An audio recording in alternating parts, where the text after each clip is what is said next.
Assalamualaikum dan salam sejahtera. Saya Nur Atika binti Mat Hanafiah bernombor matrik 071994 akan membentangkan mengenai pengenalan tentang tajuk tugasan kami, iaitu pengundi berumur 18 tahun. Kajian ini dijalankan untuk menganalisis kelayakan dan kredibiliti golongan belia 18 tahun dalam proses mengundi, sesuai dengan apa yang telah dicadangkan oleh Wakil Rakyat Muda Syed Saddiq Syed Abdul Rahman pada 16 Julai 2019. Hal ini telah diusulkan di bawah pindaan Perlembagaan Persekutuan bagi menurunkan had umur layak mengundi daripada 21 tahun kepada 18 tahun di Dewan Parlimen dan telah dipersetujui di dalam mesyuarat Kabinet. Terdapat 10 pernyataan masalah mengenai undi 18 yang telah kami bertanyakan kepada beberapa kelompok di sini.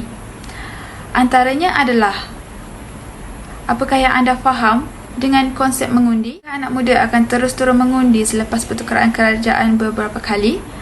Apakah usaha untuk kerajaan Malaysia untuk meneruskan remaja berumur 18 untuk turun mengundi? Selain itu, apakah kepentingan anak muda dalam menentukan pemimpin negara dan adakah pengundian anak muda akan menambah baik negara juga dipertanyakan. Seterusnya, kami bertanyakan mengenai adakah wajar isu politik diterapkan di dalam pendidikan di universiti ataupun di sekolah. Apakah usaha atau kaedah yang boleh dilakukan bagi mengelakkan undi rosak? Adakah patut pengundi yang tidak turun mengundi didenda?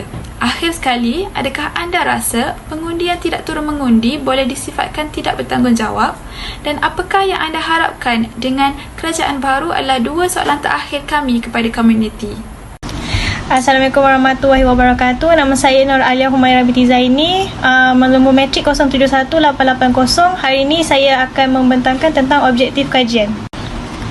Objektif kajian kami adalah untuk mengenal pasti persediaan orang ramai mengenai undi 18 tahun yang dilaksanakan oleh kerajaan. Selain itu, untuk mewujudkan kesedaran tentang hak dan tanggungjawab remaja 18 tahun dalam proses mengundi. Terdapat dua komuniti yang telah dipilih dalam memperoleh dapatan untuk tugasan ini. Komuniti pertama ialah 5 orang pelajar universiti daripada Universiti Malaysia Terengganu UMT yang berada dalam lingkungan umur 19 hingga 21 tahun. Manakala komuniti kedua ialah 5 orang di sekitar kawasan Pasar Payang yang berada dalam lingkungan umur 30 hingga 50 tahun. Kaedah pengumpulan data prima dilakukan melalui kerja lapangan. Kaedah pengumpulan data melibatkan kaedah kualitatif, iaitu proses temu bual yang telah dijalankan di Universiti Malaysia Terengganu UMT dan di sekitar kawasan Pasar Payang. Assalamualaikum warahmatullahi wabarakatuh. Nama saya Nur Ain binti Uthman. Nombor matrik saya adalah 071962. Saya akan membentangkan tentang dapatan kajian kami mengenai pengundi berumur 18 tahun. Berdasarkan dapatan kajian kami berkaitan pengundi berumur 18 tahun, majoriti berpendapat mengundi adalah proses demokrasi di mana rakyat dapat memilih pemimpin negara. Selain itu, Suruhan Pilihan Jaya Pilihan Raya Malaysia perlu meningkatkan usaha memberi info kepada pengundi baru untuk mengelakkan undi rosak. Sebahagian bersetuju dengan peraturan denda bagi siapa yang tidak turun mengundi, manakala ada segelintir yang tidak bersetuju. Sebahagian masyarakat bersetuju undi 18 tahun diadakan, manakala segelintir tidak bersetuju kerana golongan belia belum mempunyai fahaman politik yang kukuh. Begitu juga, ramai berharap konsep rakyat Malaysia dapat diterapkan semula tanpa mengira bangsa atau kaum. Kerajaan boleh menggunakan media sosial sebagai medium untuk menggalakkan belia turun mengundi. Ramai bersetuju isu politik perlu diterapkan dalam pendidikan universiti dan sekolah. Pengundian anak muda akan menambah baik negara kerana mereka mempunyai idea dan kredibiliti yang membangun. Anak muda berperanan dalam menentukan pemimpin negara sebagai wakil generasi muda. Ramai juga berpendapat belia akan tetap turun mengundi selepas pertukaran kerajaan. Assalamualaikum warahmatullahi wabarakatuh. Saya Nur Afira binti Abdul Latif dan nombor kad matrik saya 073336. Saya akan membincangkan tentang isu dan patriotisme. Pada tahun ini, kempen undi 18 telah dilaksanakan bagi memberi kelayakan kepada golongan remaja dalam membuat keputusan untuk memilih pemimpin negara.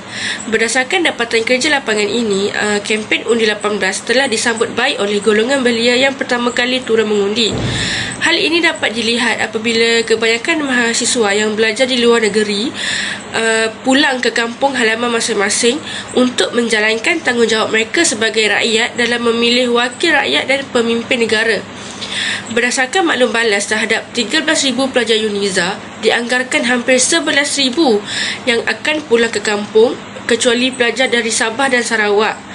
Hal ini membuktikan bahawa semangat patriotisme wujud dalam kalangan masyarakat Malaysia, terutamanya pemuda zaman kini, termasuklah mahasiswa.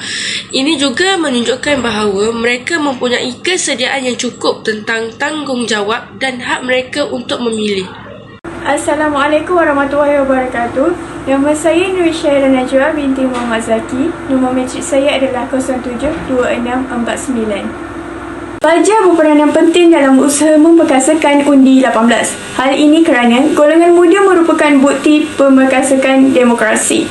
Undi 18 juga memberi peluang kepada golongan muda untuk terlibat aktif dalam membentuk keputusan berkenaan masa depan negara. Undi 18 mentransformasikan gaya politik kepada baharu seiring perubahan semasa, sekaligus memusnahkan jurang generasi dalam sistem politik Malaysia. Pelajar juga sewajarnya didedahkan dengan modul demokrasi dan pilihan raya untuk memberi kefahaman tentang proses pilihan raya.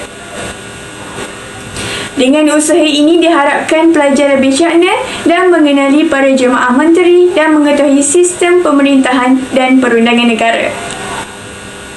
Generasi muda perlu dilatih untuk menjadi pemimpin komuniti, institusi atau organisasi serta dapat mempengaruhi pengikut secara positif dalam membentuk keputusan. Nur Hidayah pernah berkata, elemen utama yang dilihat pada pemimpin generasi muda adalah kredibiliti pemimpin, mesra pengikut, personaliti kepimpinan yang baik, jujur, amanah serta tidak mengamalkan rasuah. Hasilnya, kita dapat melahirkan pemimpin generasi yang berkualiti.